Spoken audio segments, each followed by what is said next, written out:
So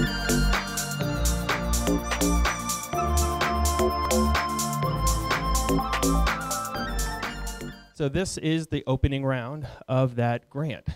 We will go through the program in more detail, but we're going to be administering up to $100 million within this first round. Just as a general reminder, we have opened up our application, which includes a Word document, PDF document that explains the program and the process. There is a Excel application to fill out. There are also some disclosure forms as well. We'll go a little bit more detail about what's on the website. But while we wait and allow everybody to convene, I do want to take an opportunity to introduce and thank members of the multifamily housing department and division and other members within the housing division. I do want to have an opportunity for everybody to introduce people you may be working with over the next several years while we're working through this program. Just as a general introduction, when I say your name, just raise your hand. I want to start off with Ryan Bibbs. He is the division manager of the multifamily department. We also have several relationship managers that you will be working with: Dominique King, Asia Spites, and Dan Pinto. And as a notice, we will be posting for more positions here shortly. So if anybody's looking for an opportunity to work with the housing department or know anybody who wants to be working with the housing department, we will be growing our staff a lot over the next several years. So just as a general reminder, we will be growing. And throughout this presentation, I will introduce other members of the housing department to talk about different aspects of what this program's looking to do. So as people are still filing in, I just want to give everybody an opportunity to a couple of housekeeping rules. We have just moved into this fantastic new space. One of the challenges, though, has been parking. So just as a reminder, if you're in a space that you're not supposed to be parked at, please move now, or you will be moved on your own. There is surface parking available if you pay the city the right amount of money. We do have guest parking for a 2-hour period, and we should be wrapped up during that time. But just as general housekeeping notice, just be mindful about where you parked and how long you're going to be there. So as we move forward, our director's probably tied up in another meeting, as he usually is. Let's just talk a little bit about what we're going to be going over today. So we're going to start off talking about the disaster recovery priorities. This is at the end of the day is what's driving the program and what we're looking to do with this money and how we are going to be selecting transactions. So we'll touch on that in a good bit. We're going to talk about the loan terms of our financing and certain details of the NOFA. And if there's a little bit of confusion about why we keep saying NOFA versus RFP, this has been an attempt by the housing department to differentiate when we make grants versus when we procure services. So when we do grant making opportunities, you're going to hear us refer to them as NOFAs versus RFPs in the past. In substance, they are the same. They function as the same, but we're just doing that to help designate what we're doing, what the type of activities that we're doing.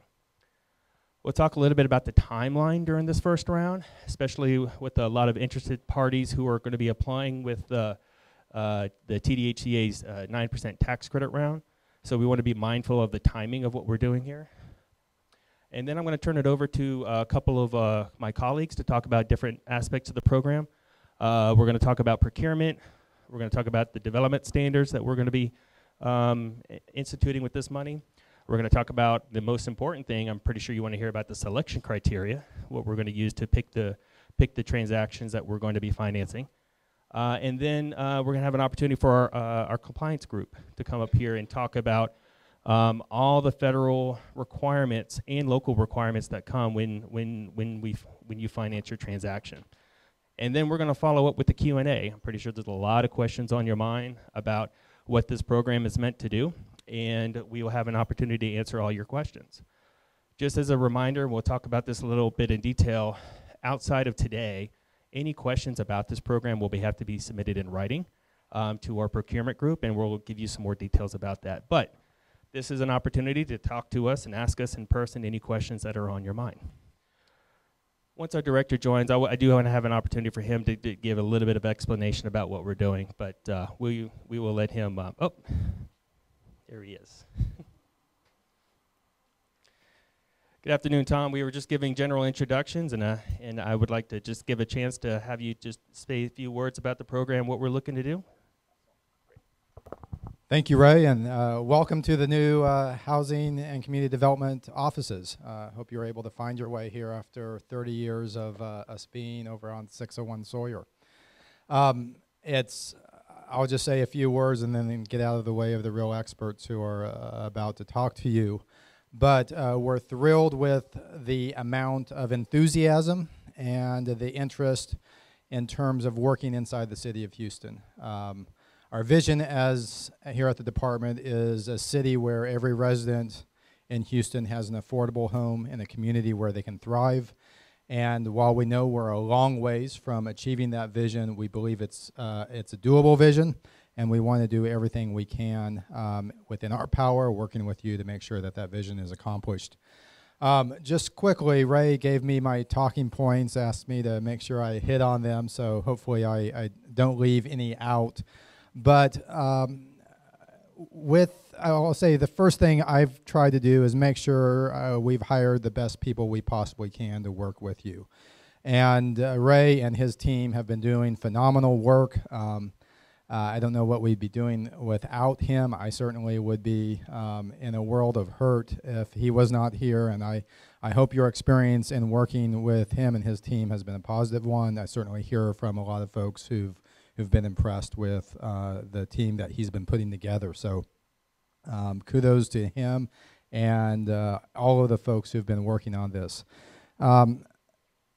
Our goal here, especially after Harvey, is to build differently here in the city.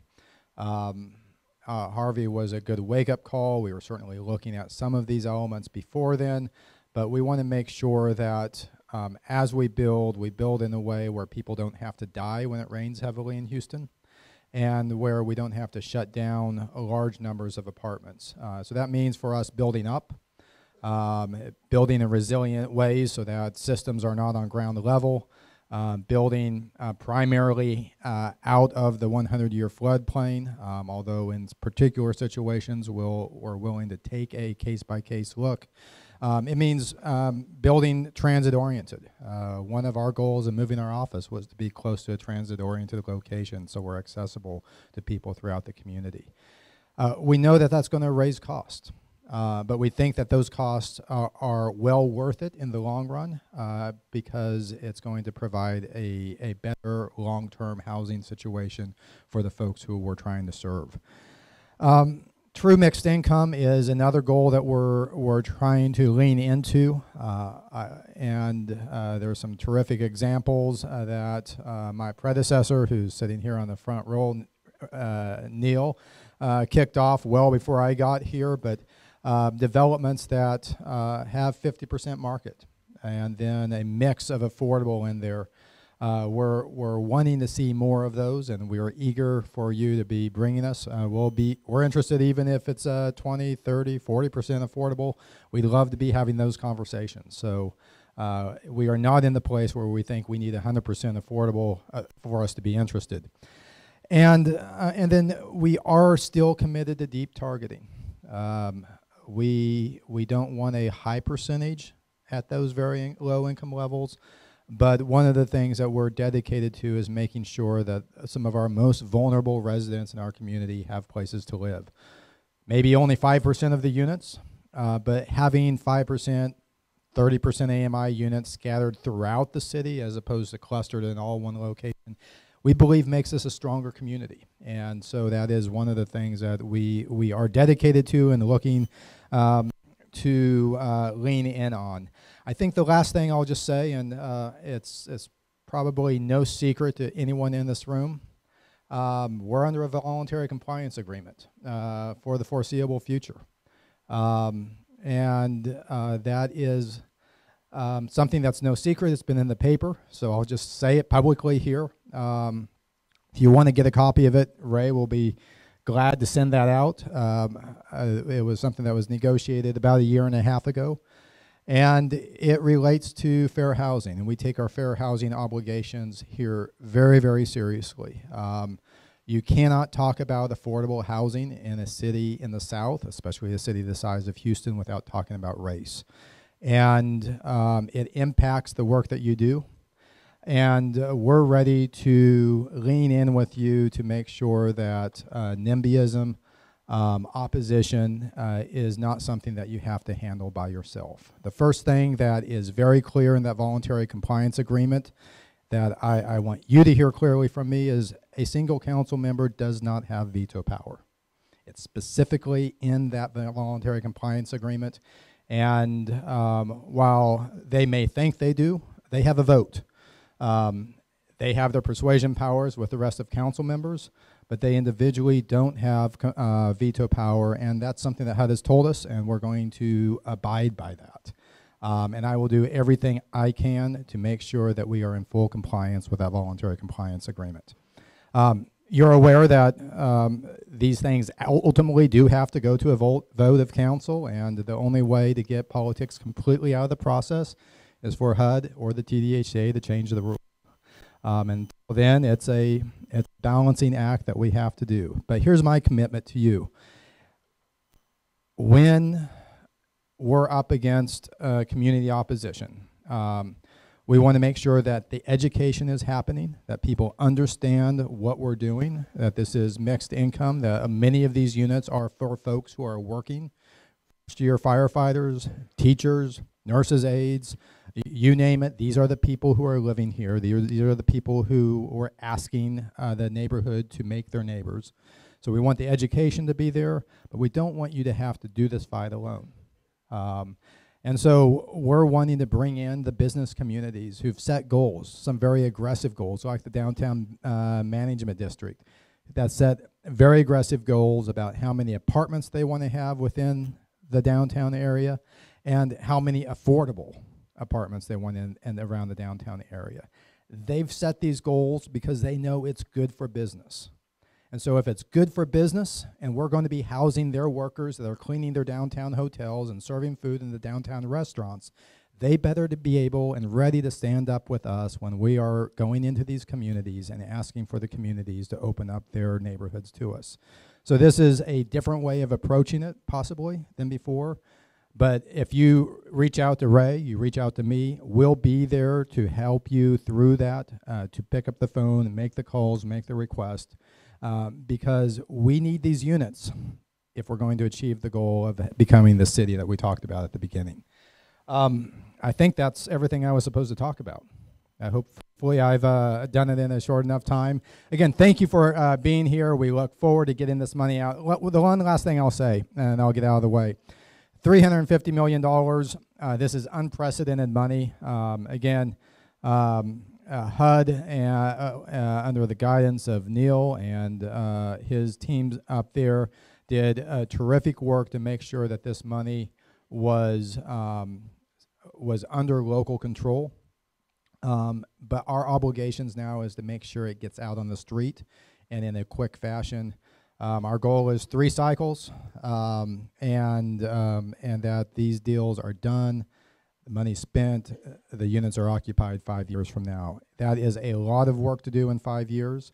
We want to do everything we can to make sure that we are not the barrier.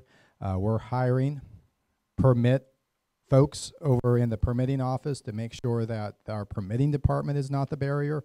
But if you can bring ideas, suggestions, things that we can be doing to make sure that we're hitting these targets, we want to hear that, because these timeline goals are as important as the unit goals as well. And if we can be helping in some way, we want to do that. And the mayor is committed to doing everything he can to make sure these goals get hit as well. With that, I'll turn it back to Ray. Thank you, Tom.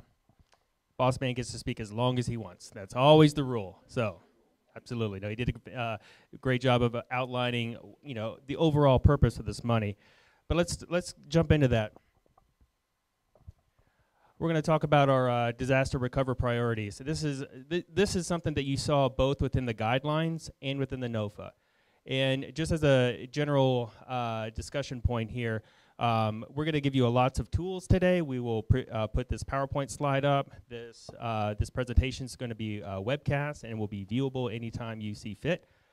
What I do want to stress, though, those tools are not meant to supplement what's in the guidelines in NOFA. Yes, they are 40 pages of fun, dry, boring read, but they are the most important things that you need to be taken away to understand what this program and how to apply and how to comply with this program. So please, if you have not read through those, if you have not viewed both documents, we encourage you to do so. Both are located on our website.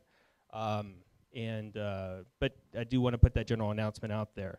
But let's talk about what we're trying to do. So really at the end of the day, we are trying to meet what's called the unmet need. The unmet need was the impact that happened during the Harvey event, less any resources available, meaning insurance proceeds, FEMA proceeds, and everything else. And what's left? What's left is the unmet need, and that's the award amount that we were granted from HUD. And we're looking to do some things with those monies. Primarily, you know, one of the things we want to do, we want to rehab and or reconstruct the properties that were damaged by Harvey.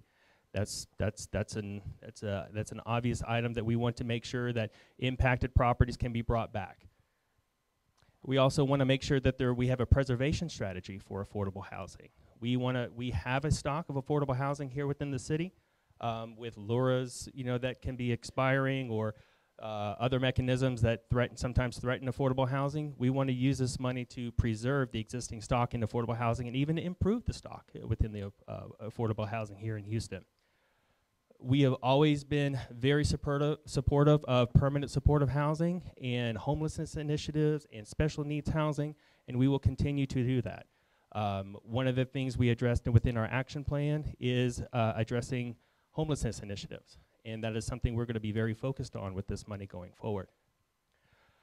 But all in all, though, this is an opportunity to rebuild the city where we think we can be more resilient, not just environmentally, just staying out of flood zone and flood areas, but we can give an opportunity to become economically, or give the residents and LMI populations, have them be more economically resilient by several ways.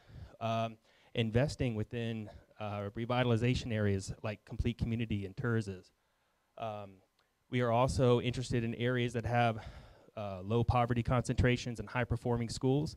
Some call that high opportunity areas. However you want to define it, we want to make sure that we have opportunities to invest in those areas.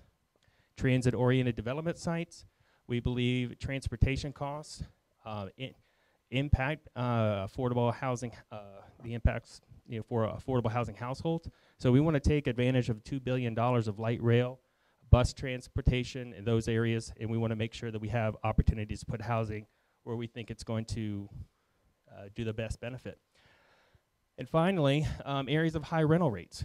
We have seen many areas throughout the city, especially west of us, that have seen increasing rental demands and increasing pressures on LMI households and higher rent burdened households. And we want to be able to help combat that. So when we're talking about, you know, new construction, these are going to be some of the areas that we're going to really be focused on. One of the things everyone should know is we do have limits. We do have what we call thresholds, meaning if your proposed project doesn't meet certain criteria, this might not be the program for you. First of all, being that this is a city program, any proposals that you have for a multifamily development should be within the city of Houston limits. If you're not, if you're in the ETJ, our partners over in Harris County are also administering a $1 billion recovery grant. They also have similar programs that the city is offering. So we would encourage you, if you're in the ETJ and if you're not in the city limits, please reach out to our partners over at Harris County and we'll be happy to put you in touch with them. Another threshold is we want any applicants to be in good standing, not only with HUD, not only with the city, but with HCDD. So this means you know, at most part, you should not be on the HUD's debarment list. You should not owe City of Houston back taxes, and more importantly, have not had a bad history with the department. We want to make sure we're working with partners who have the capacity and know-how to get the programs done. We want partners that have experience and background. We do know there's, and we'll talk about this a little bit later, we will have a component for, especially for nonprofit groups who are looking to do more multifamily development, getting into that area. But for the most part, When you're administering hundreds of millions of dollars within the program, it's very important that we were working with partners who have done this before, who understand the the nuances of affordable housing, who understand the strings attached that come with federal money. So we want to make sure that we're working with partners who have experience. When it comes to the individual award, keep in mind that the maximum award that's going to be outlined within the guidelines is $25 million. I would say that when it comes to the amount of the award, and we'll talk about this a little bit more in the presentation too, be very mindful about how much you're asking for the city. We go by the rule of what we call gap financing, is your sources minus your uses, and the gap is to make your deal happen. But we want to make sure that you're sizing that appropriately. Knowing that $25 million is the maximum you come into, know that it's going to be rare when we give award that high, especially if you have your transaction costs at, say, at a $50 million level. So we are going to prioritize leveraging. We're going to prioritize making sure you're making the most of other uses. We're going to be somewhat sensitive to costs, but not overly burdensome, as the way we've administered previous programs, namely that what we did last year, where we know that within this program and in this environment at post-Harvey, costs are an issue. And we have designed a program to help combat that, but we'll talk about that a little bit more. But also know that when you ask for the amount of the city, we do not want to be more than 50% of the total capital stack within the deal. And then finally, when it comes to our fair housing standards, and particularly for new construction, that if you have a site area that is higher than a 25% poverty level, we are going to be looking for certain mitigants, meaning if you're located in a complete community or a TERS. That helps us know that there's other financing mechanisms, there's other resources going into that area, and to help meet those challenges of poverty. Otherwise, if you have an application that's within a high poverty area, we think that under our fair housing obligations, we need to be placing new construction in areas where everyone has an opportunity. We do have exceptions for rehabs. So if you're coming with looking to rehab a property that's in a high poverty area, we want to make sure that we're serving all the residents within the area. But there are certain thresholds that we will adhere to. So that is one that you should be mindful of when you're making your application. Eligible activities. Just to let you know, I did go a little crazy with the design templates on this PowerPoint slide. So if anything you can't see, let us know. But we have 5 major activities that we're trying to do with this money. Primarily, one of them being new construction. We talked about that. I don't think that should be a surprise to anyone. Rehabilitation for both storm damaged and non-storm damaged properties. Both would be eligible under this program. Acquisition will be an eligible activity on this program, with the caveat, making sure that we say this very loudly: acquisition must come with a proposed development schedule. We do not land bank. If you are coming to us for strictly acquisition services, we will be questioning the application if it does not come with a development timeline that's right behind it. But just to let you know, when it does come for acquisition, and we do know site costs, per door costs, unit costs, everything's going up, and we do recognize this is a highly needed item with this money. Demolition is an eligible activity only if you have, again, much like the acquisition part, you must have another development proposal behind it. You must have a deal ready to go. If you're looking to take down units, you better be coming right behind with putting units back into place. And finally, this is somewhat of a new component or a new activity that we are looking to do, is a refinance opportunity. This comes with a lot of nuances, and I would encourage you to read the NOFA and ask questions about this. But there are opportunities where we can use this money to go in and take out what we would say burdensome financing on existing properties that may have been holding back affordability.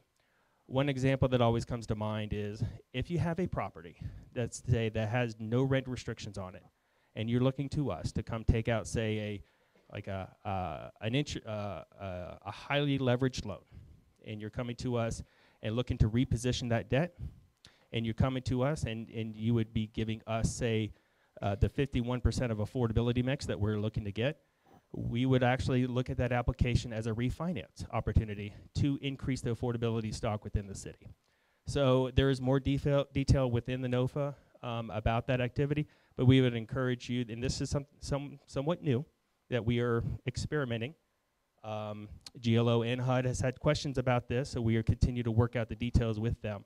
But it is something we feel it is important, especially in this time period, to be open, flexible, and putting out new programs of things that we think would be beneficial to the community. Oh, yeah. Yeah.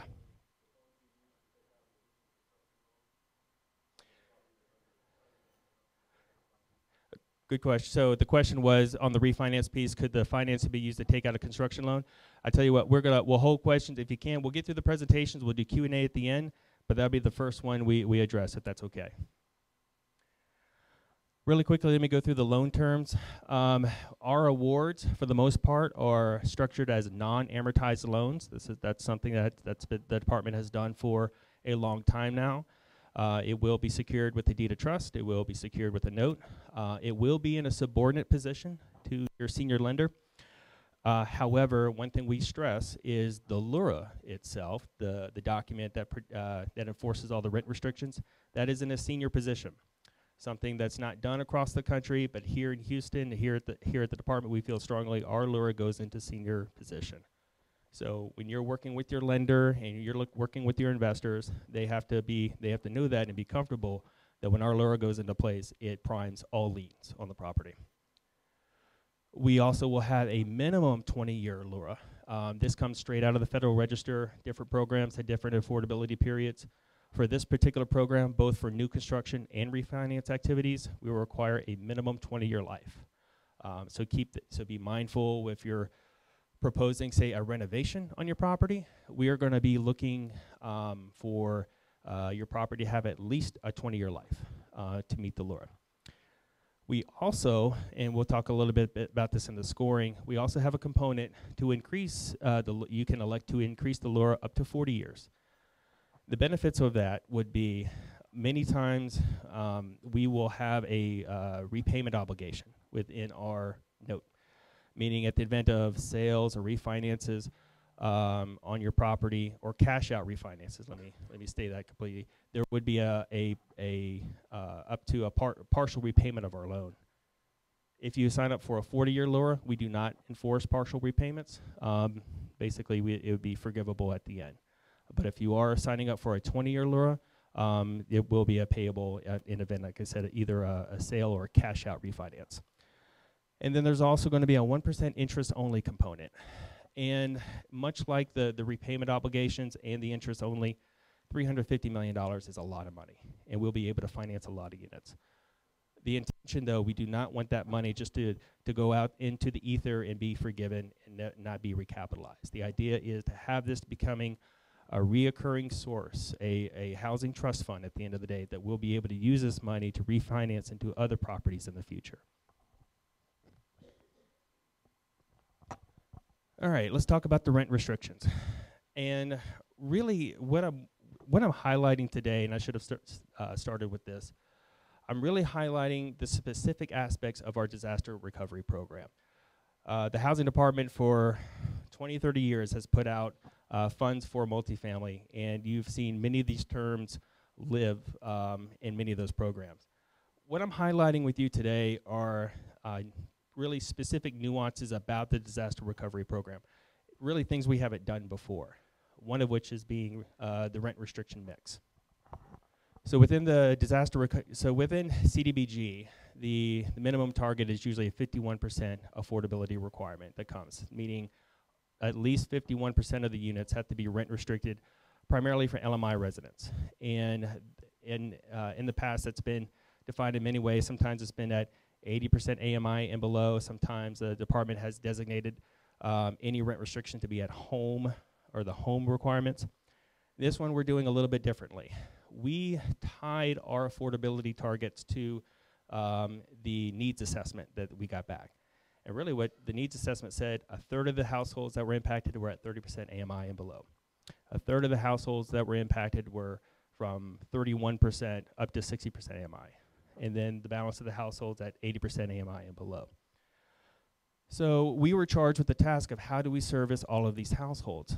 And knowing that we cannot reasonably rent restrict to 30% of every unit that we do, what we can say is if we're going to institute a 30% unit at your property, meaning really our funds would primarily capitalize all of those costs. So if we can't service a third of the units, or at least we can designate a third of the funds that we have to service 30% AMI units. So with our projection of development costs, we came to a breakdown of this is how we're going to impose our rent restrictions. So 10% of the units going to be targeted at 30% AMI rents. And for those who are familiar with the tax credit program, we tie these to the IRS section or the Section 42 tax credit rents. So if you have a 9% deal, 4% deal, those tax credit restrictions are what we're going to tie to.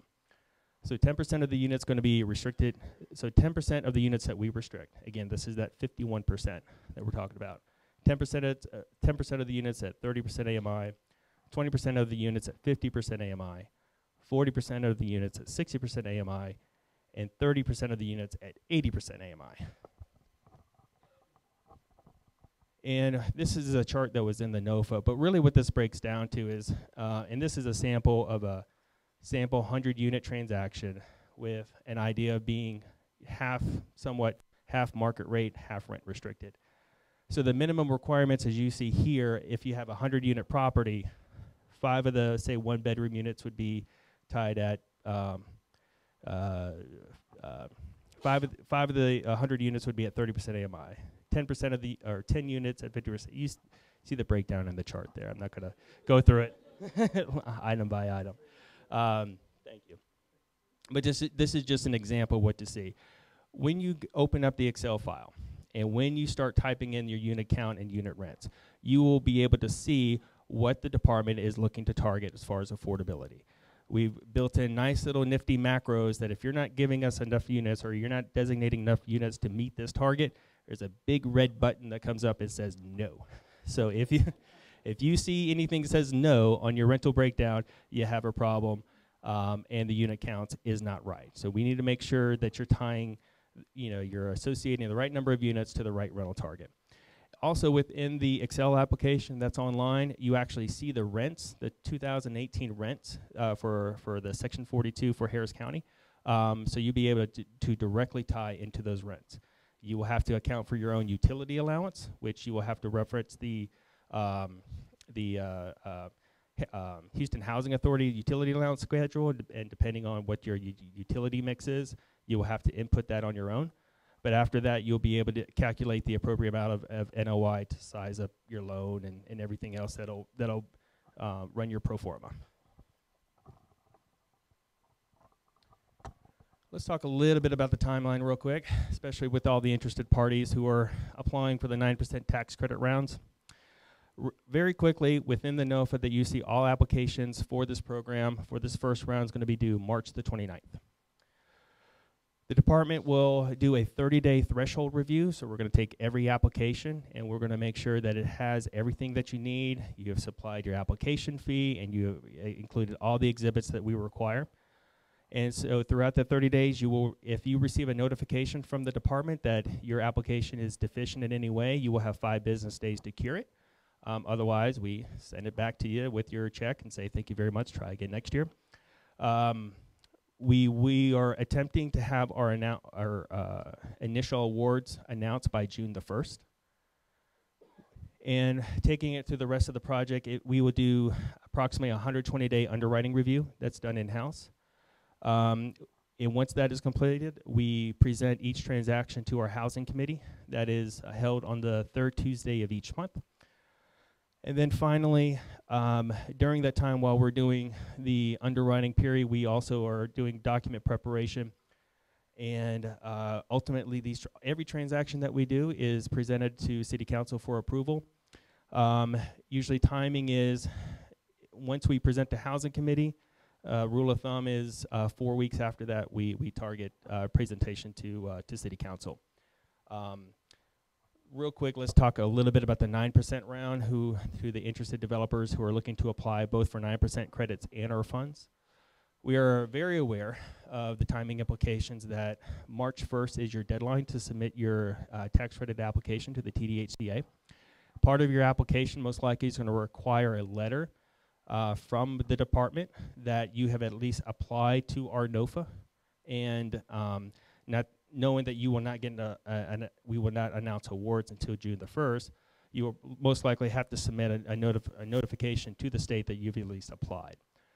In order for us to be able to supply you a letter and to acknowledge that you've applied to our NOFA, we will require your applications to be submitted by February 25th. A lot of gasps in the room.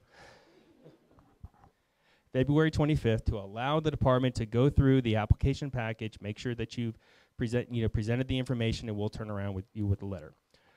I will tell you the department will be somewhat flexible when it comes to what you submit. I am not going to tell you what the minimum criteria is or what the maximum is. All I will tell you is we will work with you to acknowledge your application, knowing that there is another 30 days to get the rest of the information in.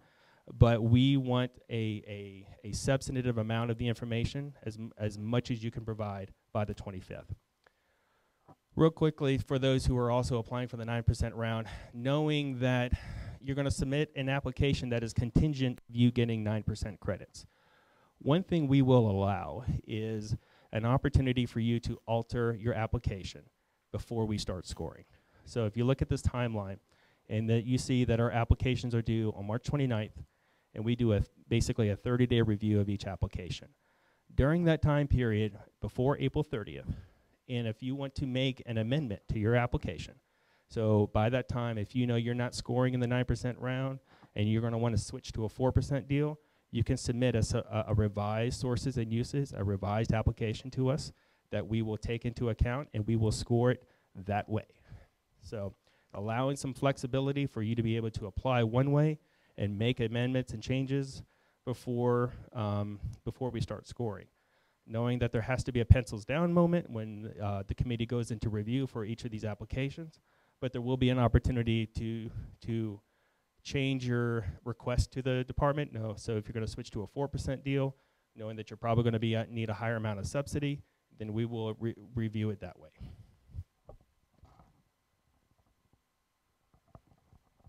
One other thing I just wanted to note. So we were very mindful to get this NOFA out with the timing implications. Not everything is baked at this point, and this is something everyone should be cognizant of. There are several items the housing department is still contemplating with this program, meaning there are potentially certain what we call workforce protection measures. We take very seriously about the opportunity this money may provide. $350 million ultimately provides a lot of jobs, a lot of people who are going to be on a construction site doing various amount of tasks. One thing that we want to see is the workers who are on the sites that we're helping to finance are treated fairly. One of them being a minimum amount of OSHA training is one. We want to make sure that the general contractors who are out there are providing an adequate amount of workman's compensation. We want to see and encourage a certain amount of apprenticeship training. I think every developer and contractor here know we are well understaffed from the amount of contract labor that's available on the site. We want to see an opportunity to increase the amount of contract labor that could be out and doing other jobs. So we are exploring a mechanism for apprenticeship training, or at least wanting to encourage contractors to invest within apprenticeship training programs. We are also looking at the targets for our Section 3 obligations. And the last one is employment classification standards, meaning We want to make sure that people who are on the site, who are designated as a certain job, whether they are, contractor, or whether they're, general laborer, or they're drywaller or electrician. First of all, we want to make sure that everyone's classified the right way, and I know that's something our Davis-Bacon group is very mindful of and diligent of. The other thing we are very mindful of too is not everyone on the site has an opportunity to be treated fairly. If you're a 1099 employee, while it gives you some flexibility on who you can hire, it doesn't give you the same protections of being an employee on site. So right now, and I'm sorry we do not have this to present to you today, but by March the 4th, we are looking to provide an update within the NOFA about these particular items. You may have a lot of questions on your mind of like, what are we contemplating? I wish I could tell you at this point, because to be honest with you, we're talking it through with our attorneys of what we can and cannot implement. But I did want to put this out there and just to let everyone know these are things that we're being very mindful of as we move forward in this program. So, but by March the 4th, any additional clarifications on these items, we will definitely let you know. All right. So I'm going to take a quick opportunity to introduce Tawana Roan. She runs the procurement operations here in the department, and she's going to go through some quick overviews about the procurement requirements with this NOFA. Yes. Thank you, Ray. Good afternoon, everyone. We're glad that you all decided to come in and participate in this great program that we have. Just to reiterate, the application submission. I'm sure you all want to know how that works. Okay, if you open up the RFP NOFA, please read it. There's information there because you're going to be asking questions, and some of the answers are there inside the proposal. So please read it. Now, let's talk about the due date. The due date is March the 29th at 3:00 p.m. Sharp. Now, before I go any further, I want to introduce two people on my team. We have Timothy Johnson, who is working the sign-in, and Corey Gilmore. Now, a lot of you, because on the last RFP project I did with Ray, you want to see my face when you turn in your proposals. I'm just letting you know the receptionist is well aware of receiving those proposals, because some of you came with checks and y'all was specifically asking for Tawana Roan. I may not be around. I may be in a meeting. So if you specifically need to see somebody, and you can look at these, Timothy and Corey is on my staff, if you specifically need to see someone, okay? All right. Now, Ray went over a lot of the timelines. I just want to kind of go over the format. Now, when you're formatting it, make sure you have 3 hard copies in a binder, 1 originals, 2 copies, and 1 copy on a jump drive with tabs delineated. Both the cover and spine of any hard copies needs to be labeled with the name of the development and the applicant. Now, do you all know that this project has a bid number? Please keep that number tied to everything you turn in. That T number on that project, whenever you looked at it, the actual first page, that number means something. So tie that number to everything that you do when you turn it into this department, okay? I'm not gonna read the whole entire format. Please read it at your leisure. I just wanted to kind of touch in on that because I know a little you guys were kind of leery when you brought that $1,000 check. Okay, now the application will only be accepted at this the 2100 Travis address, 9th floor. If you want to mail it in, that's fine. But if you want to come up here, that's fine. Just make sure you get it here before the scheduled deadline of 3:00 p.m. 3:00 sharp, okay? Not 3:01, 3:00 sharp. Okay, another thing I want to talk about is clarifications. If you have any questions after this meeting, you don't have. I can't answer anything over the phone. I can't answer it anyway. You have to. I would refer you to my multifamily team. But anyway, all your questions is to come to my email address. My email address is listed here.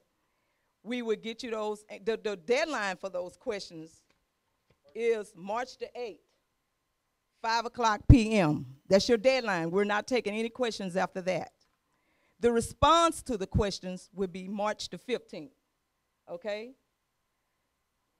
All right, are we all clear? Now, what I will do, because that is not in the document, I will issue a clarification letter. You will see it online whenever you go to the website with that information, so everybody can know that's not even in the room. So understand, we're not taking any questions after March the 8th, 5 o'clock p.m. Okay, let's all understand that. Let's see. And if you're, when you go to your document, just look at what we're talking about when we talk about the appeal notice and the appeals review committee, that you have those certain rights. I don't have to read that to you, so that's in the document. I don't want to keep y'all here all day. I'm going to relinquish my throne and just say, remember, to one or wrong, I'm the only contact after this meeting. Do not contact anybody else in this room, because I don't want to see anybody wear orange. Me neither. I don't look good in orange. So, my apologies. I totally forgot to introduce probably the most important person in the room, Miss Juanita Moore. If you don't mind raising your hand, because if your item is not deficient in anything, you will be hearing from her or many of us that if your application is missing a few items, or if it's not prepared in the way we instructed you to prepare it, we will invite you to come back here to our offices and to prepare it the way it's supposed to be prepared. And we've had applicants come and reorder items that needed to be, done. So just wanted to put that out there. Please be very mindful. The methodology matters, because we do anticipate a large volume of applications coming through, and it's very important that they're put in the correct order. And as a general reminder here too, we are limiting applicants to two applications. So that means you need to pick your 2 favorite transactions and the ones you think that'll score the best, and submit those 2. We will not we will not accept applications more than 2 per applicant.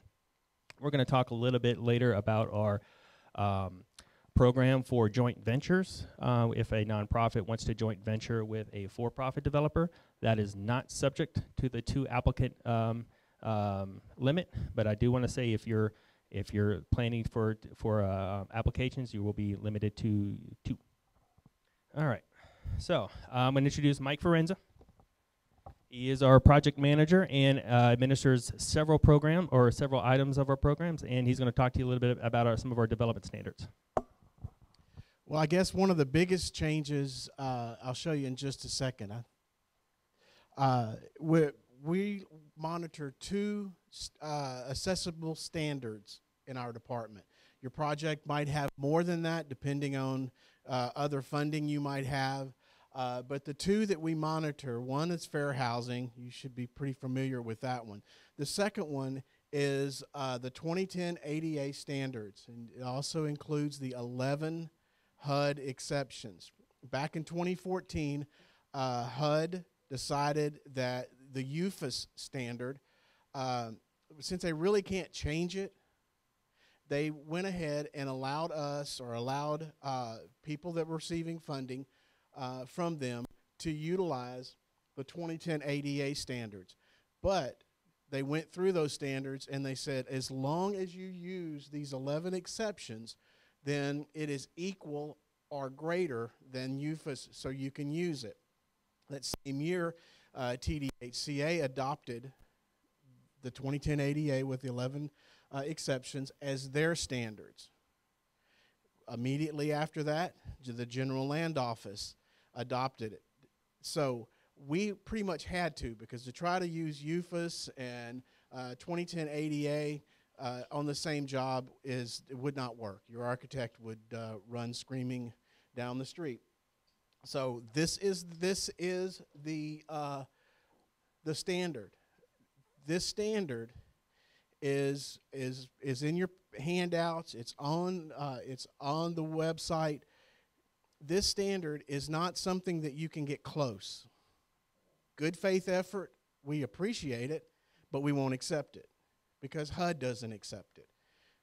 HUD says that if you are turning in something that is going to ultimately result in federal funds being issued, that you are saying my project meets this standard or will meet this standard at the end. We have to make sure that we're covered with HUD, and by us being covered, you'll be covered, because what can happen in months, years later, you can get someone to come to your property, make a complaint. If HUD turns it over to a judge, if the judge feels that, yeah, you should have had it, you were delinquent, and you don't meet this standard, you could be fined, and you have to fix it. And then they come to us, and they tell us that we have to either force you to fix it or give the money back. So we're helping you. We're also helping ourselves. So please make sure that your architect understands this. And the way that we're going to do this is you're going to present the plans about the same time you present them to the city code department.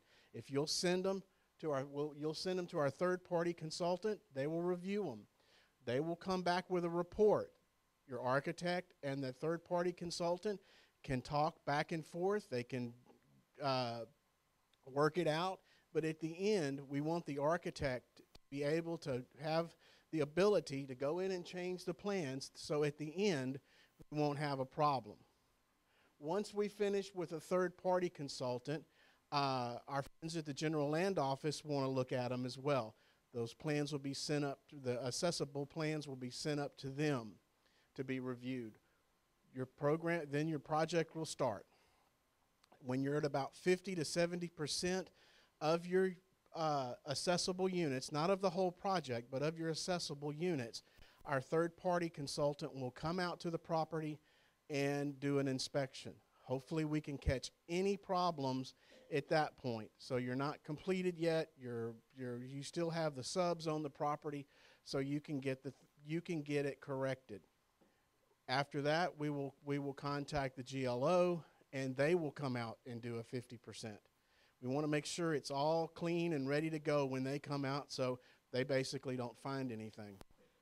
Then at when you're completed, when you're doing your punch, your final punch, we'll have the third-party consultant come back out again and just make sure that everything meets the standards. And once she does that, or once they do that, we will have the GLO come back, and they will do it. But again, for some reason, we're getting a lot of people that read little lines out of the thing that says something about feasibility and cost. HUD basically says if you put it in, if you're asking for money, your project meets this. So it's not us. We're making sure that we cover ourselves, and again, in turn, it covers y'all. And I think that's my last slide. Here we go. Thanks, Mike. Appreciate it. One other thing that is a new component with this disaster recovery grant. We are enforcing what we call green building standards, and this comes straight out of the Federal Register. For all new construction projects, your project must meet one of the 4 following requirements to be eligible. The first criteria, and this is a either or criteria. It doesn't have to be all or a multiple, but any one of these. Energy Star certified home or multifamily high-rise, Enterprise Green Communities, LEED certification, any level, and then finally the National Green Building Standard. Part of your application will require a checklist, and knowing that there are certain point requirements and point thresholds that's included with each one of these standards, we will require a checklist certifying that you at least meet one of these 4 standards within your application. Outside of new construction, if you're a rehabilitation that is a non-substantial rehab that's defined within the NOFA, your project must meet the requirements outlined in HUD's Green Building Checklist. We included a link within the NOFA about what that checklist is. So one thing I just want to reiterate, documentation is going to be required when you submit your application that you meet these standards for either new construction or rehabs. All right, I'm going to introduce Mr. Ryan Bibbs, Division Manager for the multifamily group. He's going to talk a little bit about the scoring criteria. Thanks, Ray.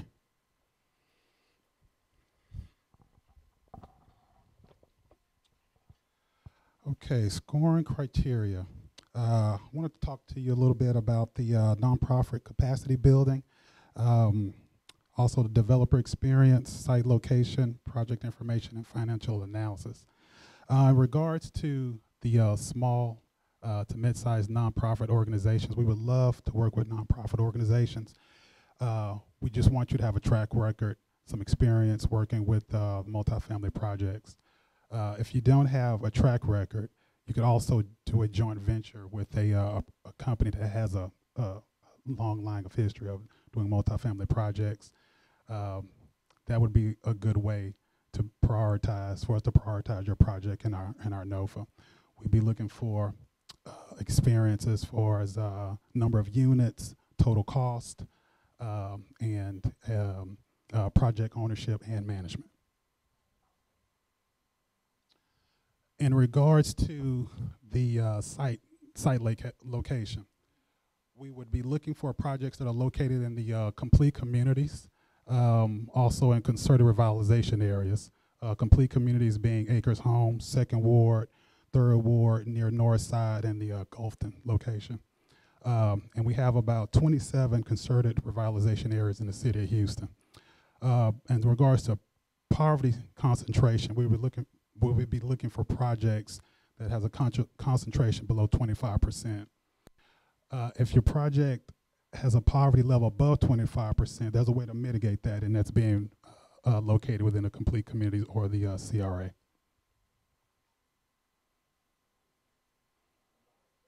Sorry. In regards to project information, project readiness is something that we will be looking for.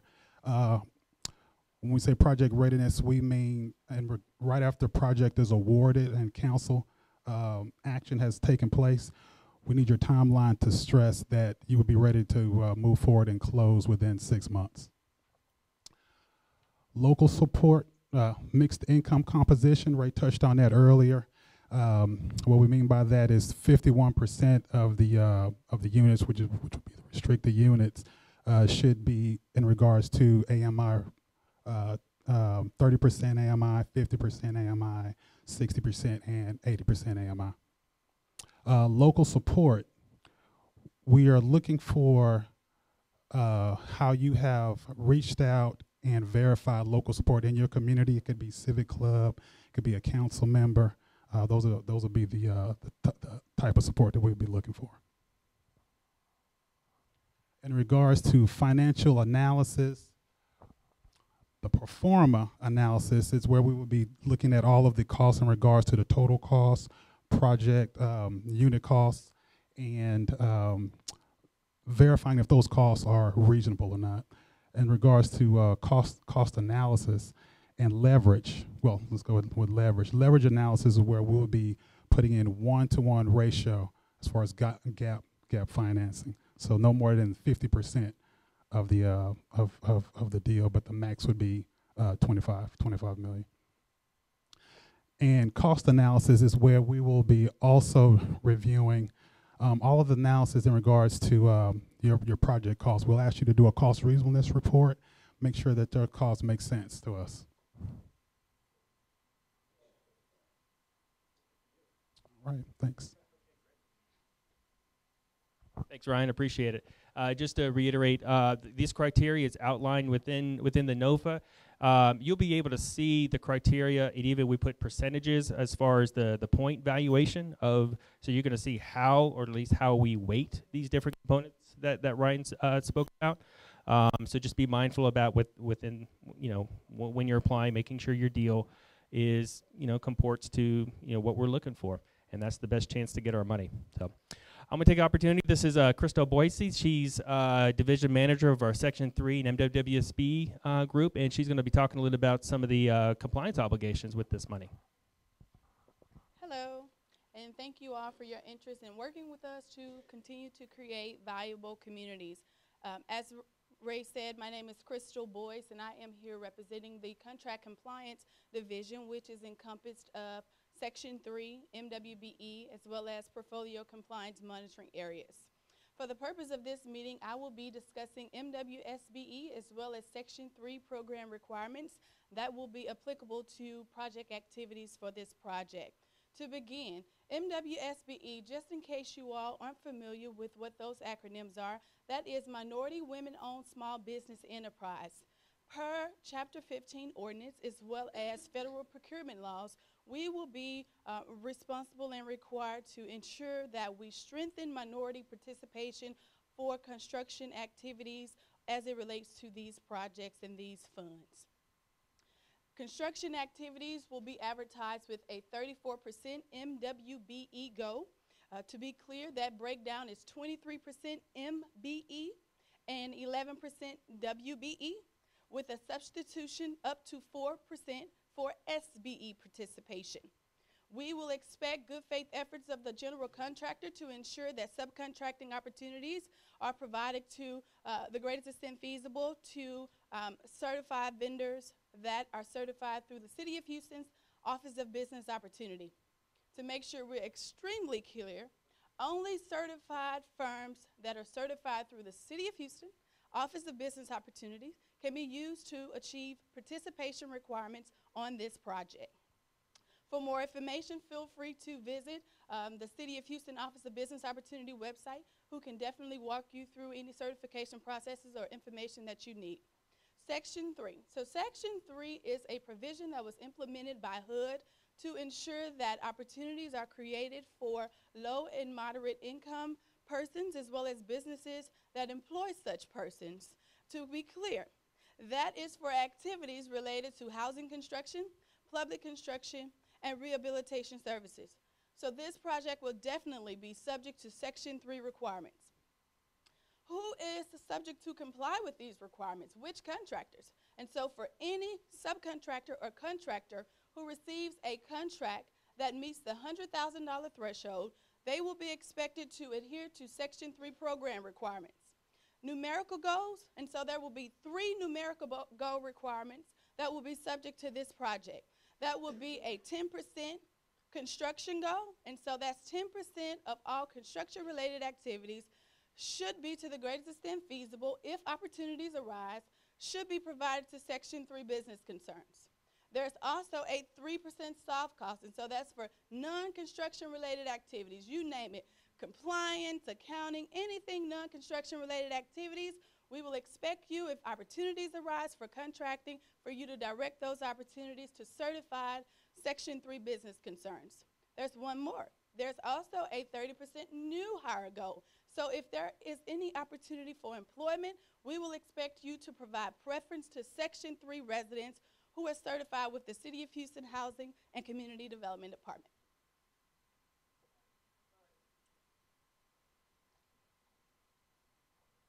All right.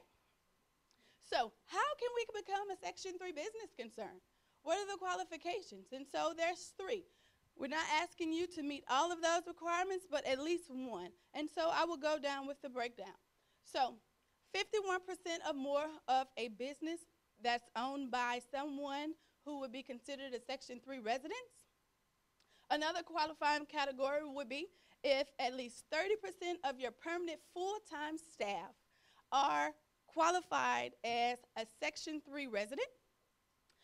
The third category would be if you can provide evidence of your commitment to subcontract at least 25% of all of your contracts to a Section 3 business that meets one of the 2 above qualifying criteria.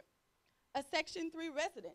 So a Section 3 resident will be someone who lives within a public housing authority development, as well as someone who would be considered low income based on HUD, most recently published HUD income limits. The only way you can receive credit for your Section 3 participation numerical goal requirements would be if the contractor is certified through our office. And so we get a lot of questions about contractors who are certified through HUD's National Registry, and we definitely encourage you to get that one as well, but that's a self-certification. So we'll do a little bit more vetting. We want to ensure that those contractors that we're encouraging you to direct your opportunities to as they arise, we want to make sure that they're definitely qualified to do the work.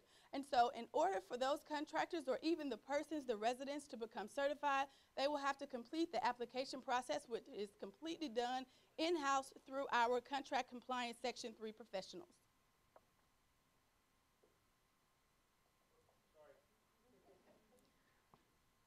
Please feel free to visit for more information about the certification process with the Housing and Community Development Department. It is a no-contact period, and so as Mr. Warner mentioned, make sure if you have any questions, you send them straight over to her, and we'll definitely make sure we do our best to assist you. Thank you all, and good luck. All right. Wow. Man. She owns Section 3 and MWSB. I wish I could be half that confident. All right. Real quick. So Laura Serrano, you got to follow that. She's going to be talking about our the Davis-Bacon wage requirements that are associated with the project. So I'll turn it over to Laura. Okay. Good afternoon, everyone. You have successfully made it to the last slide. And the other good news is Davis-Bacon has not changed in 80 years. So that being said, I just want to briefly remind those who are familiar with Davis-Bacon and those who are not what Davis-Bacon is. It is a labor law that is applicable to any prime contractor's contract in excess of $2,000. That means all the lower level subs, independent of how much their contract is subject to Davis-Bacon. And that is for any federal assistance that we are providing here with the Housing Department, which includes loans and federal grants.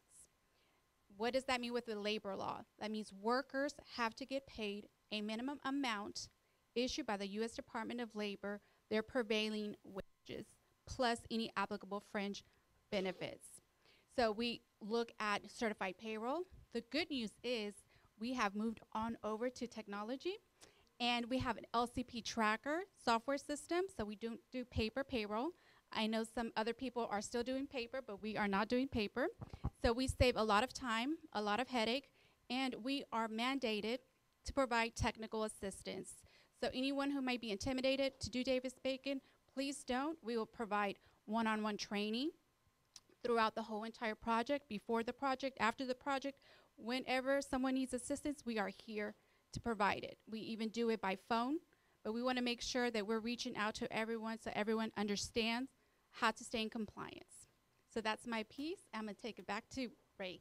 All right. Yes, give her a hand. Yes. Davis-Bacon.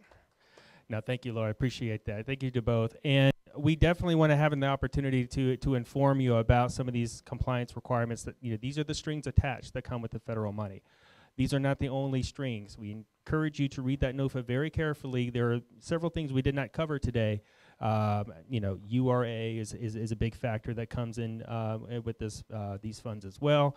I'm not going to sit here and list all of them, but they are all clearly outlined within the NOFA. So I want to take this time. I appreciate your patience, coming through this. This is the opportunity for everybody to ask questions in person about our program. What we will do is, since we are web streaming this will be available for everybody to view at any time. We are going to catalog these questions. And as Tawana talked about earlier, we're going to be posting all responses to written questions and verbal questions on our website by no later than March 15th. So with that said, we have a microphone we'll pass around. Just raise your hand to answer a question. And we'll start here. And then I guess to identify the first question that we got earlier in regards to the refinance question, I think to repeat it, and correct me if I'm wrong, you were asking if this money could be used to, say, refinance a construction loan on a project. Correct. The property that's currently under construction doesn't have a permanent loan. Could your funds be used to take out the construction? It depends on the financing source. What I would tell you, we are only looking to refinance permanent sources. So knowing that construction financing is only an interim source, it is the permanent source we are looking to take out. So to the answer to that question, and short answer question would be no. But if there are some additional criteria or things you want us to consider with that, we're happy to view that as well. while I got the mic, I got a few. Go ahead. As far as your loan being a cash flow loan, does it have to be underwritten as a hard payment? Is there a No, yeah. So the answer to that is no. This is not a hard payment. It is subject to available cash flow below the line.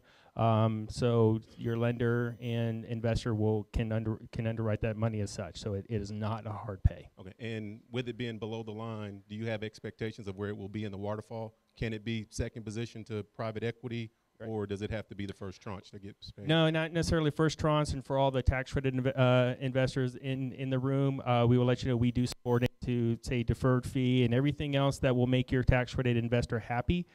Outside of that, then we want to be the next tranche in. So if you do have other subordinate financing, if they have soft debt, we would insist that we would be priming them. But when it comes to any other payment obligations to, say, your investor, the fund, deferred developer fee, we will subordinate our payment obligation to those. Make sure I understood. You will subordinate to We private equity returns? Private equity returns? Yes. We would have to. We will review. that's not one that we have had yet, but we will review that. So. Okay, thank you. Yeah.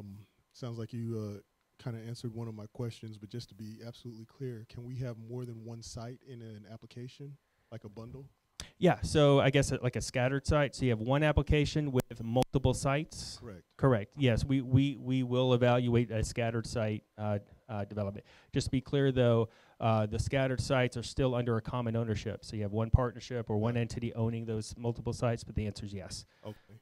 And so with that, we can have a maximum of 2 applications that have scattered sites in each of them. That's correct. Okay. I'm worried about all the phase 1 costs that's going to be applied for all these deals, but yes, you could have 2 applications that are scattered site. The second question is, this is probably a rookie question, but is CRA the same as TERS? Are those no, it's not a rookie question. I'm glad you brought that up. When we say CRA, we are referring to a concerted revitalization area. TERS is counted as a CRA, but so are the complete communities. And how about areas of investment? It's not stated in here, but I saw something else. Are areas of investment considered eligible? Areas of investment, I guess I'd have to go back and see the area, what you're referencing. But the only 2 CRAs that we acknowledge is either a complete community under the complete community plans or the TERSs. Okay. And my final question, I noticed that in the NOFA, after the rubric, to the nice big red letters that the director at their leisure can give any requirement. Right. So is it my understanding that the absolute #1 goal of this NOFA is to increase the stock of affordable housing, and that's what kind of sort of takes priority overall? No, not necessarily. We do have to operate within the rules of the guidelines that we establish with the GLO and HUD. The reasons we do that big red letters is sometimes there are things that we do not contemplate, and there's some clarifications that we put out there. But for the most part, it is not the intention to just go rewrite the rules halfway through. You are correct. The end goal is to help either create or preserve affordable housing within the area, but only within the confines that we outline within the guidelines. Thank you. Yes.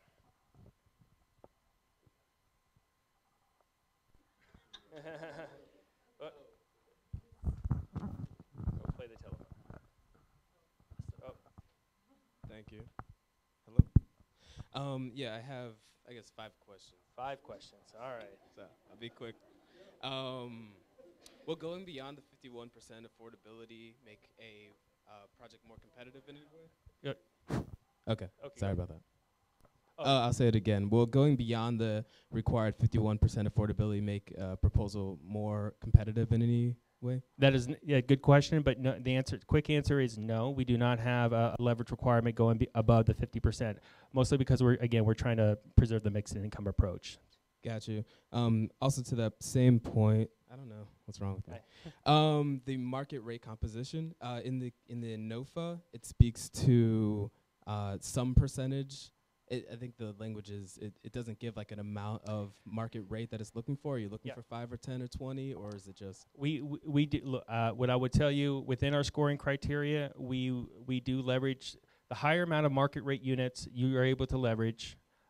The better that the better that component is. I will tell you though, we are short on giving everyone specific numbers of specific targets of where to hit.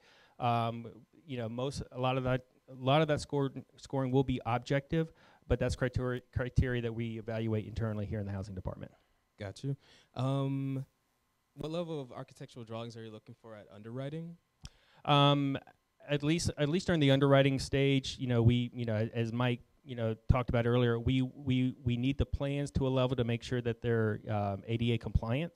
And then once they're all baked and ready, we will store them here.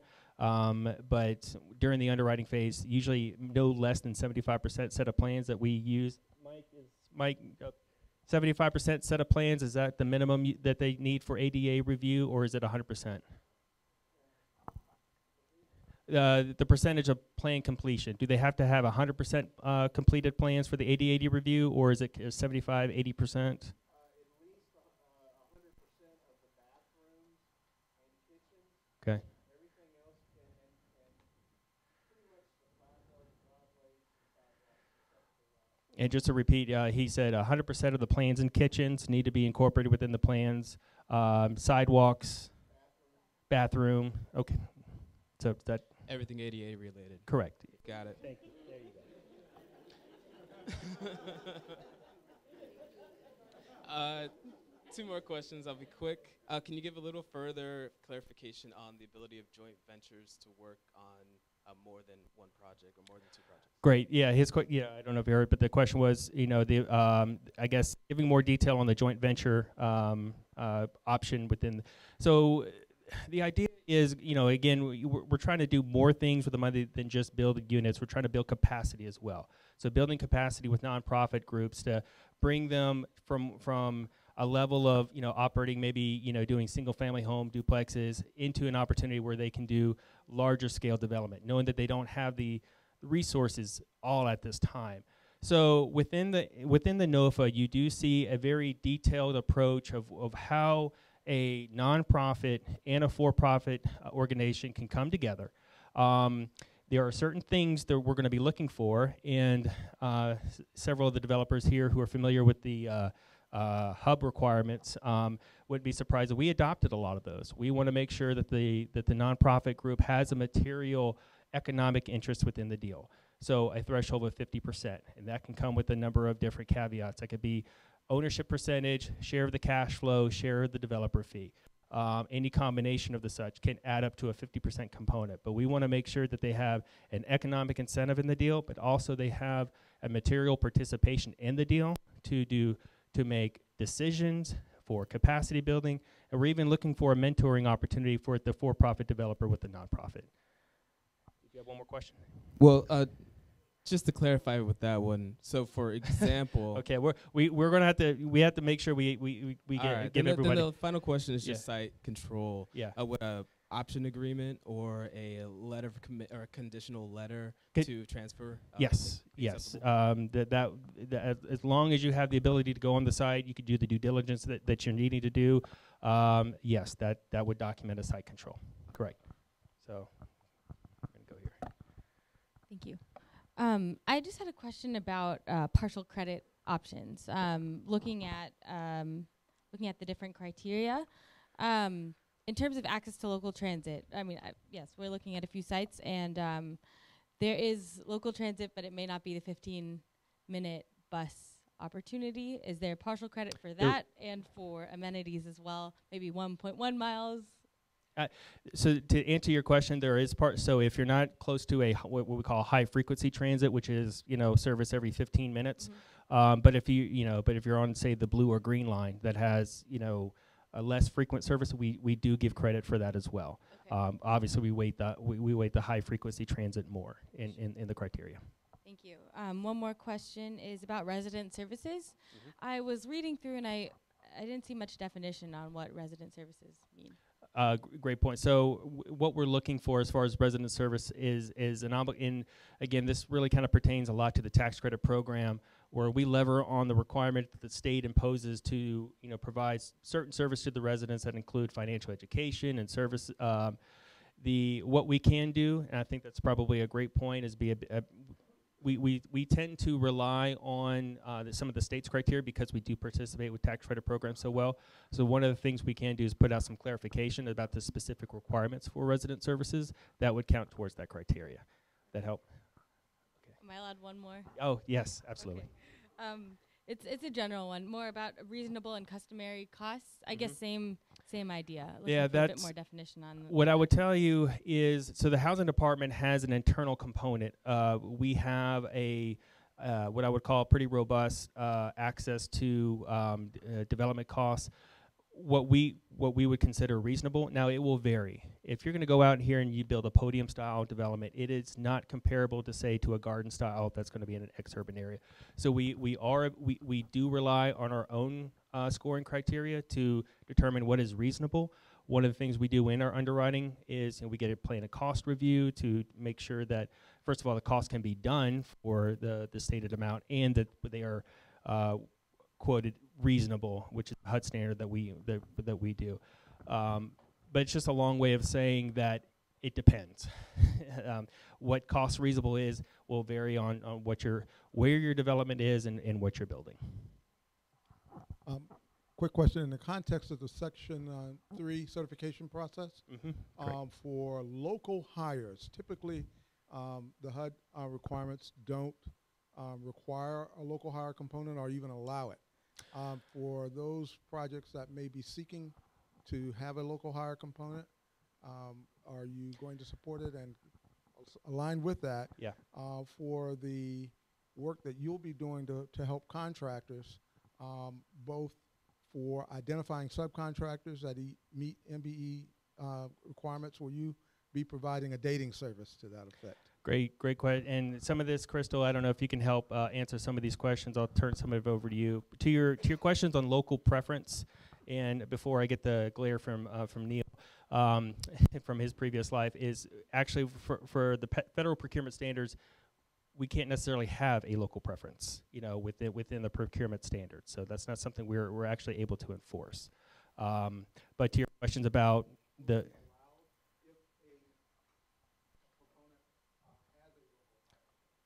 So are you asking if either the developer or the contractor has a local preference in the requirement?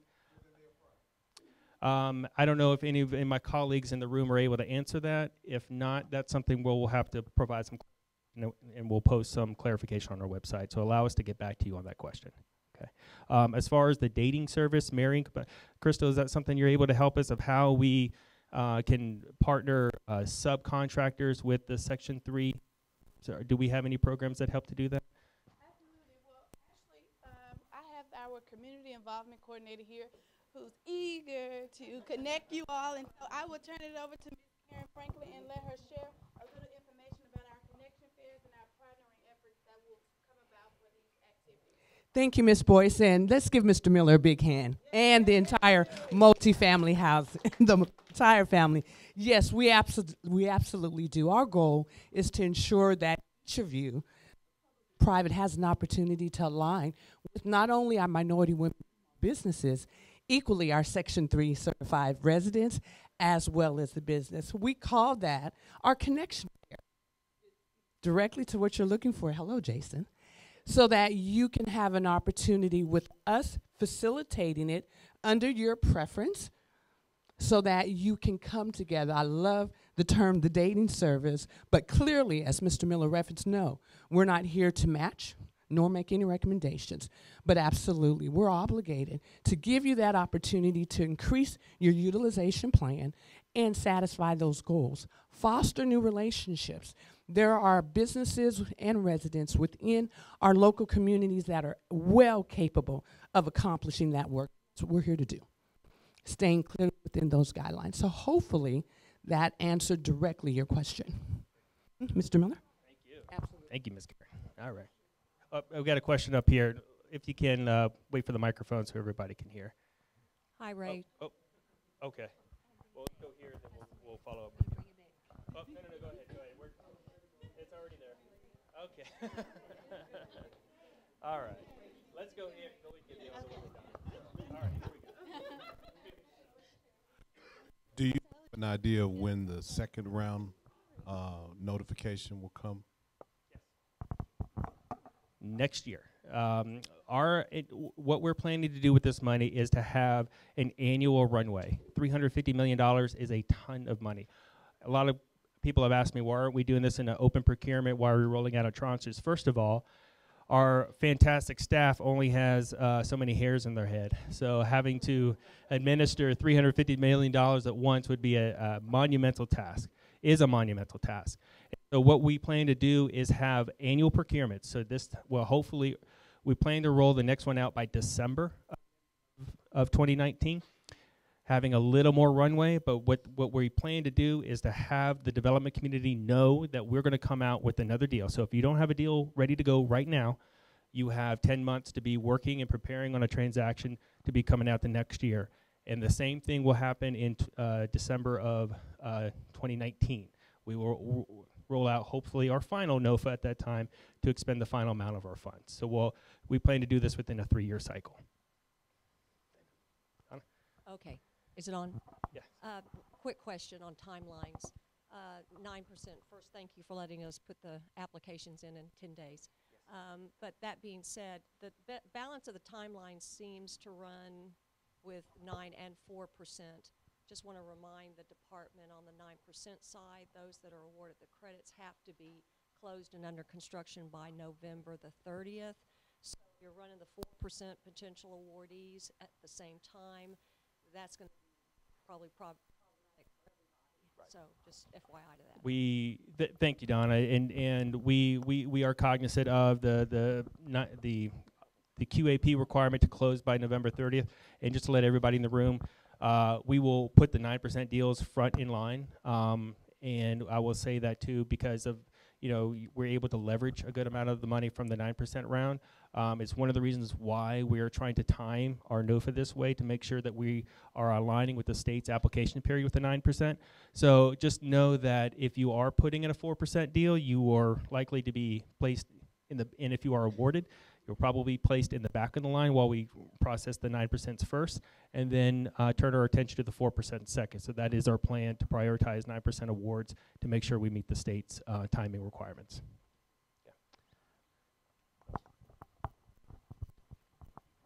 Thank you, sir. Regarding the effort to help applicants for 9% credits who need a letter indicating that they've applied, would it be possible for the department to come up with some kind of short form with basic information that those applicants could be comfortable where they would know that if this is the information we submit, we're going to meet that threshold? Because otherwise I think a lot of people are having heart attacks wondering about that February 25th deadline. As far as, what minimum standard we will take to bring in your deal, Neil, what I would say is we at least need the amount of information to make a determination that, first of all, it is a transaction that would be applicable for this deal. So at the minimum, when you look at the NOFA and you read the threshold requirements, making sure it meets all the threshold standards, and you are able to complete the workbook in full. It's not, it's only about 7 to 8 tabs. So I think you can be able to manage that. When it comes to some of the what I would tell you, and everyone else in the room here, when it comes to the due diligence that is required, those are some of the items we might be able to live with, before the 29th deadline. But those items within the workbook are very critical for us to make the determination so we can write the letter for your application. I don't know if I'm being a bit more vague than that, but I would say that's the bare bones we need at this point. But just to reiterate, but by that final date, we need to have a fully baked application in order for you do not meet any deficiencies in your application. I just wanted to clarify the architectural plans that's due at the March 29th deadline. If you're looking for the complete 75% plans at that deadline, or is that something that comes later? That can come later. What exactly are you looking for, architecturally, schematically, with the March 29th? What I would say, at least when we are doing the valuations of the transactions, we know what we're financing. So if you a very minimum, if you're able to have elevators, if you're able to have a visual layout of the the unit layout for each of the units. Do we have to have something that's going to be required for ADA review? The answer is no. But what I would tell you is something where the evaluation committee is able to look at what they're scoring and making an evaluation on what this deal is. So that's correct. Yes. So yeah, again, a bare minimum elevations. We're seeing the exterior unit layouts, maybe some of the common amenities that you're looking to propose.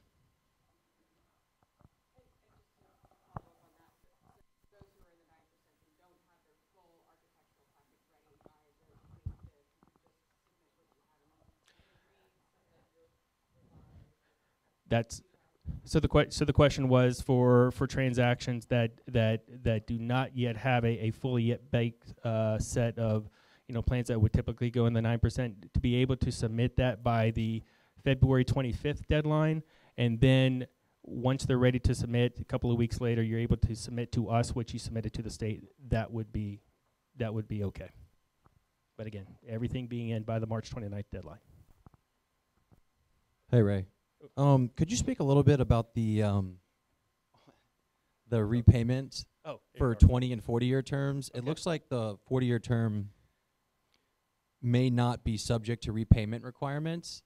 Repayment, that's correct. Now, the 1% interest only would still apply during that 40-year term, but the obligations for the city to recapture in the event of a sale or refinance during that time period, that would not be enforceable. And in terms of proceeds, is there any type of per unit cap? No. If I think applicants last year were familiar, we instituted a $50,000 per unit cap on the amount of our award. That is not applicable in this round. The only items that we are capping in terms of the amount of subsidy you're able to get is the lower of $25 million or 50% of total development costs. So this is just a reminder, though. We do have a leverage requirement in our scoring, so the more sources you're able to bring to the table, the higher that component is. However, I will say that when you make your application, make sure that you are building in enough, knowing that we are in an environment of appreciating costs, knowing that these requirements, Section 3, Davis-Bacon, come with a premium sometimes.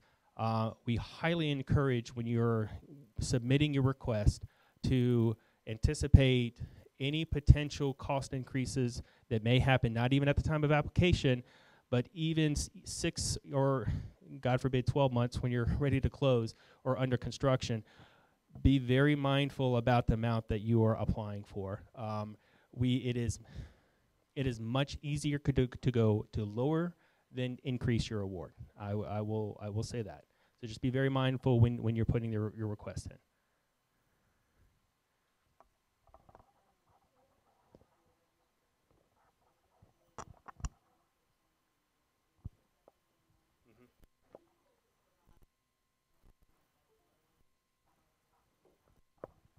Absolutely. So I don't know if everybody heard, but her question would pertain to the rent standards at 30% at 80% EMI. If you have rent restrictions that are imposed, say, from the tax credit program that are lower than 80% EMI, then we will count those towards that 80% requirement.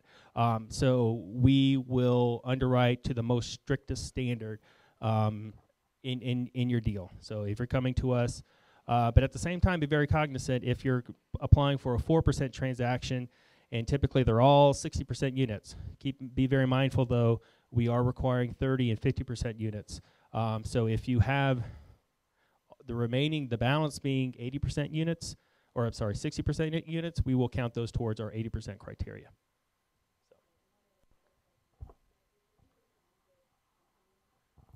No, to the extent that it's not payable, yes, it is not forgivable in that year. It would accrue if it's not payable.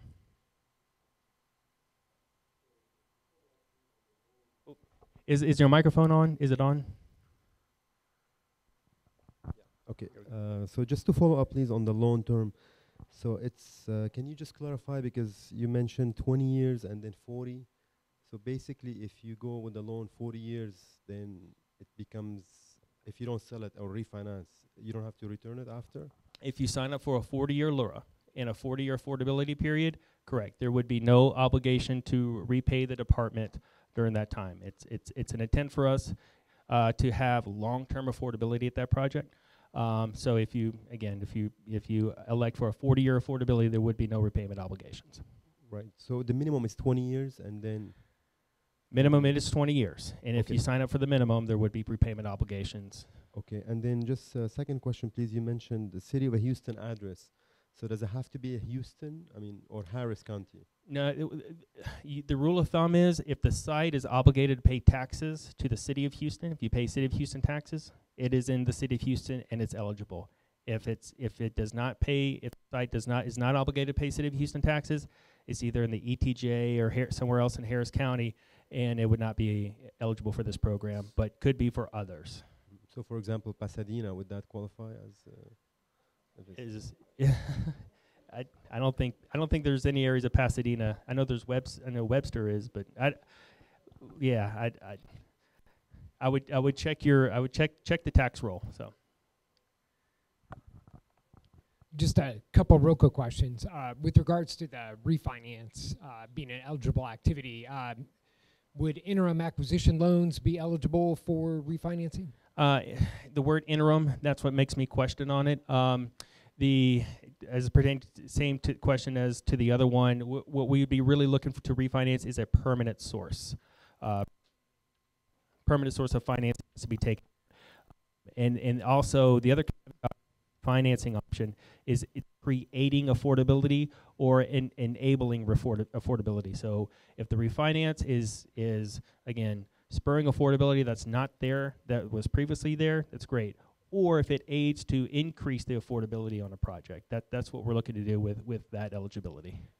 I guess let me rephrase it this way. What if we are looking to acquire and rehabilitate a project, and the city, because of the timelines, we need to close on it sooner using our own financing?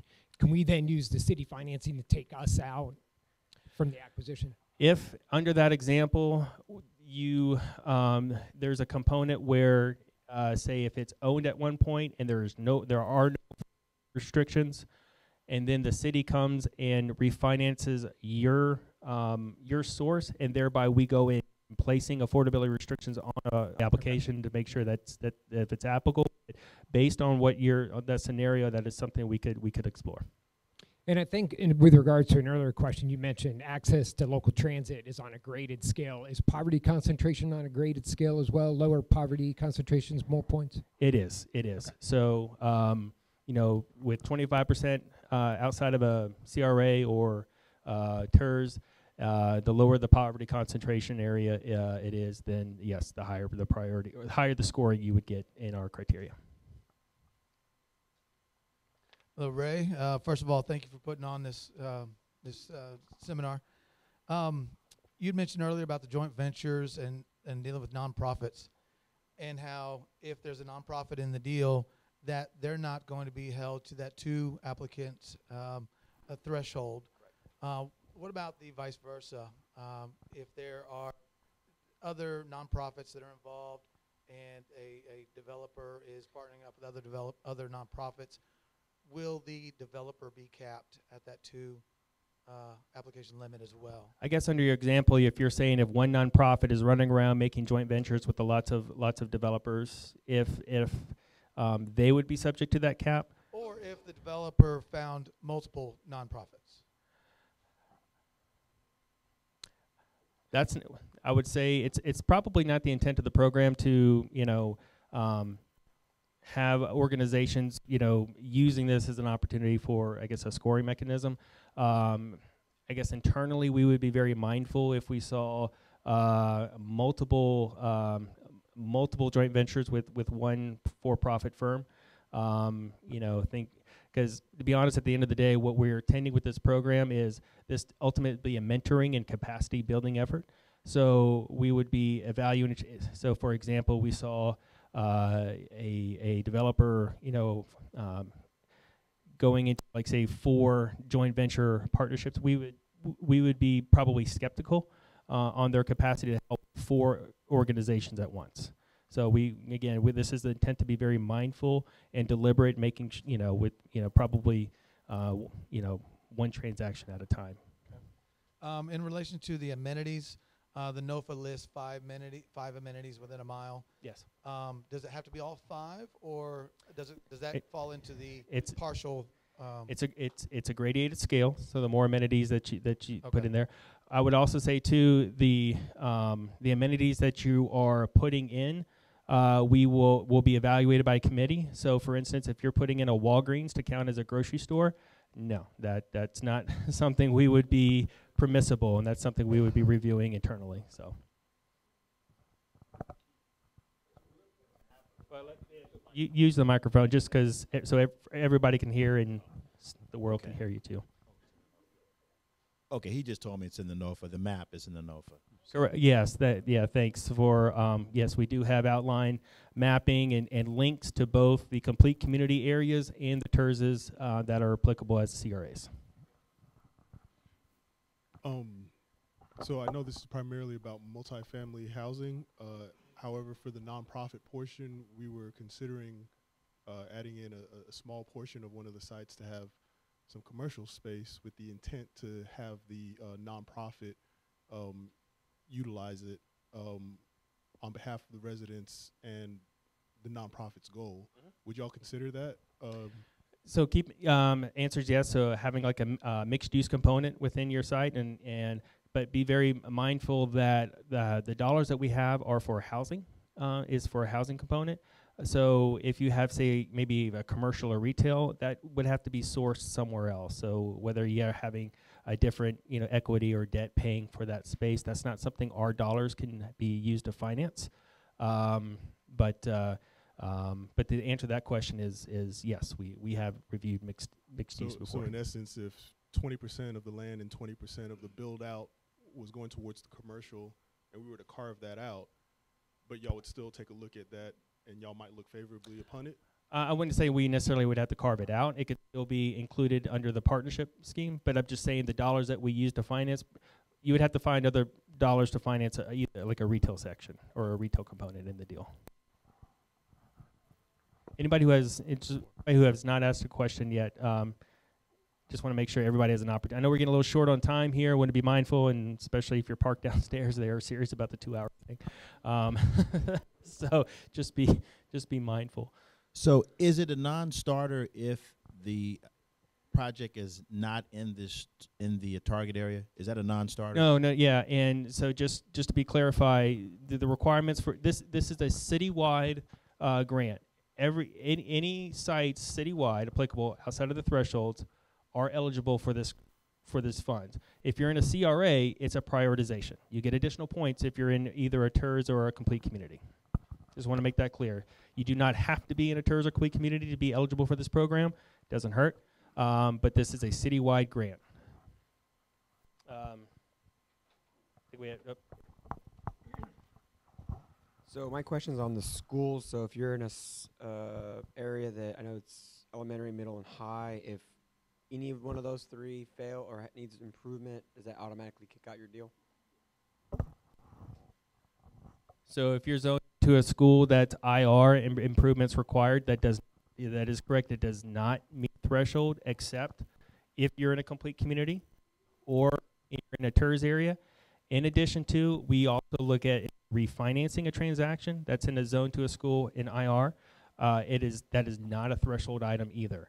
What I would say though, if you are zoned to an IR school, we would be very mindful about some of the efforts the school's ongoing to become to get out of the improvement required standard. So we would be asking you for documentation. But if it's a new construction within an area that's zoned to IR, that would be a threshold item that would not be eligible for the grant. Regarding special needs, is there a minimum percentage that has to be allocated for within the property? Yeah, special needs. Like there's no minimum special needs requirement. But if you are housing special needs, that's a prioritization. So PSH, homeless, HOPWA, That's a program to house people with AIDS. That would be a prioritization. You would get more points if you're applying for a project of that nature. There's no minimum percentage outline of our rental restrictions that we're imposing. Any other questions?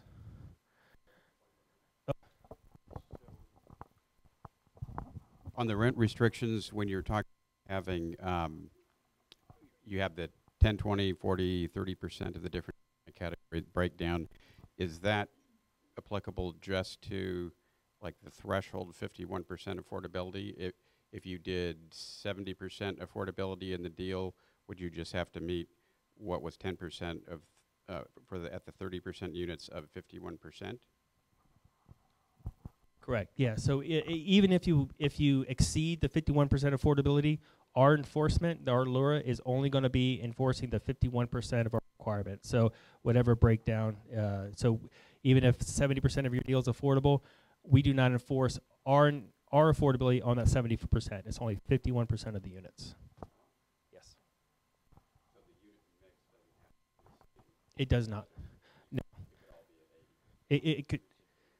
Yeah, you mean the balance? Yes. So the balance beyond. So it's, in your example, if it's 70% affordable, then the 21% could all be at 80% or even market.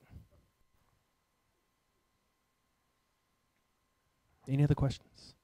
Last time you get to ask us in person. After today, all questions go to Ms. Tawana here. Oh, one more question from.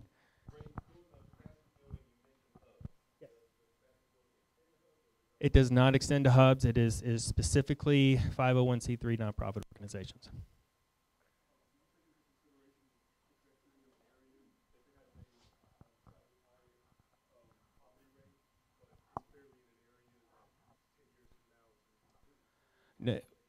Not necessarily. We use the census data as of today. The ACS metrics. Known areas are gentrifying. Known areas are on a different path. But we use the 2018 ACS survey to measure our poverty standards. All right.